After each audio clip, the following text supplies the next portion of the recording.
एक गांव में एक बूढ़ा किसान रहता था जिसके दो बेटे थे। बड़ा बेटा बहुत मेहनती था और खेत में अपने पिता का हाथ बंटाता था, जबकि छोटा बेटा शहर में पढ़ाई कर रहा था और कभी कभार ही घर आता था। एक दिन बड़े बेटे ने अपने पिता को कहते सुना, मेरा बड़ा बेटा तो इस खेत की मिट्टी जैसा है और छोटा बेटा शहर के उस चमकते हीरे जैसा।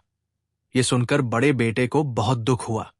उसने सोचा, पिताजी मुझे मिट्टी जैसा साधारण समझते हैं और मेरे छोटे भाई को हीरे जैसा अनमोल।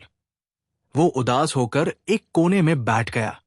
पिता ने अपने बेटे की उदासी देखी और उसके पास आए। उन्होंने प्यार से उसके कंधे पर हाथ रखा और पूछा, क्या हुआ मेरे बच्चे, तुम इतने चुप क्यों हो? बड़े बेटे ने हिचकिचाते हुए कहा, पिताजी, मैंने आपको कहते सुना कि मैं इस खेत की मिट्टी जैसा हूं और भाई हीरे जैसा। क्या मैं इतना साधारण हूं?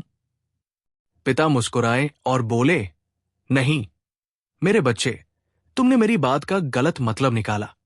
मैंने कहा कि तुम इस खेत की मिट्टी जैसे हो, क्योंकि मिट्टी ही है जो फसल उगाती है, जो जीवन देती है, जो सबको सहारा देती है। मिट्टी के बिना न तो फसल उग सकती है और न ही कोई हीरा चमक सकता है। तुम ही हो जो इस घर और खेत को संभाले हुए हो।